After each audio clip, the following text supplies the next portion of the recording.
आणि म्हणून आता पण काहीतरी राहिलंय ते 3 महिन्याचे एकदम 4,500 रुपये आपल्या खात्यामध्ये ज्यांचे जमा झाले नाही त्यांचे जमा होतील. इकडे काय बाकी राहिलेलं नाही वाटतं दिसत. मिळालेत का? हा,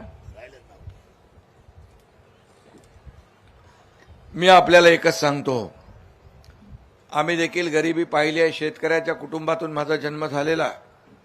तर लाडक्या बहिणींनो, ज्याचा डिसेंबर आणि जानेवारी हप्ता आला नाही त्यांसाठी ई-KYC पुन्हा सुरू झालेली आहे. तर कशी करायची मी तुम्हाला या व्हिडिओमध्ये सांगणार आहोत. तर लाडक्या बहिणींनो, सर्वात पहिले लाडकी बहीण योजना वेबसाईट ओपन करा.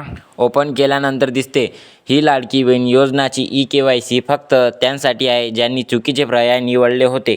फक्त त्यांनाच ही ई-KYC करावी लागेल. ई-KYC वर क्लिक करून लाभार्थ्याचे आधार क्रमांक टाका आणि कॅप्चा टाका. ही गोष्ट महत्त्वाची आहे मित्रांनो. मी सहमत आहे, OTP पाठवा वर क्लिक करा. कॅप्चा चुकला आहे म्हणून एरर दाखवू राहिलं. कॅप्चा बरोबर टाका, OTP वर पाठवा. OTP येते आता. OTP लवकर टाक जा.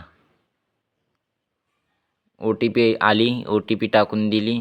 मग सबमिटवर क्लिक करा. एरर दाखवू राहिलं.